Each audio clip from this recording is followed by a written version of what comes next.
Hello friends, இன்றைக்கி சண்டேன்றதுனால நம்ம chicken கறி தொக்கு எப்படி செய்கிறதுன்னு பார்ப்போம். தேவையான பொருட்கள் இது எல்லாமே. கடுகு, நம்ம யூஸ் பண்ண சிக்கனோட கிலோ பார்த்திங்கன்னா 1/2 கிலோ யூஸ் பண்ணியிருக்கோம். தேவையான பொருட்களில் முதல்ல நம்ம இதை நம்ம குக்கரில் செய்ய போகிறோம். ஸோ அதனால் குக்கர் வச்சாச்சு. தேவையான அளவு எண்ணெய் ஆட் பண்ணிவிடுங்க. எந்த அளவுக்கு உங்களுக்கு கொஞ்சம் கிறிஸ்பியாவோ இதுவோ வேணும் அப்படின்னு நினைக்கிறீங்கன்னா அந்த அளவுக்கு ஆட் பண்ணுங்கள். ரொம்ப எண்ணெய் ஆட் பண்ணாதீங்க. தேவையான அளவு கடுகு ஆட் பண்ணிவிடுங்க. இது நல்லா பொரிஞ்சு வரட்டும், ஹீட் ஆகி. அதுக்கப்புறமா தேவையான அளவு சீரகம் ஆட் பண்ணிவிடுங்க. இது உங்களுடைய ஜீரண சக்திக்காக.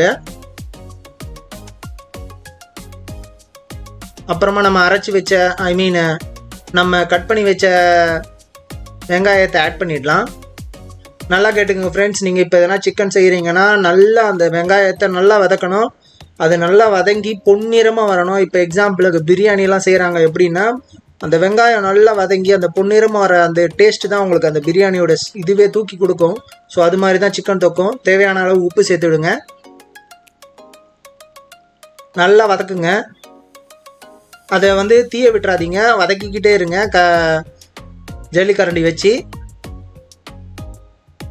அதுக்கப்புறமா நல்லா வதங்கினதுக்கப்புறம் பொன்னிறமாக வந்ததுக்கப்புறம் வெங்காயம் அந்த கட் பண்ணி வச்ச தக்காளியையும் அந்த கொத்தமல்லியையும் ஆட் பண்ணிவிடுங்க. கொத்தமல்லி வித் கருவேப்பிலை நல்லா கிளறி விடுங்க.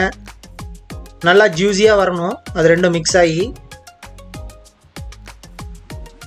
அப்புறமா நம்ம அரைச்சி வச்ச இஞ்சி பூண்டு அப்புறமா மிளகு அது எல்லாத்தையும் அரைச்சி மிக்சியில் அரைச்சி அதை அப்படியே மிக்ஸ் பண்ணி போட்டோம். தேவையான அளவு மஞ்சத்தூள், மிளகாய் பொடி,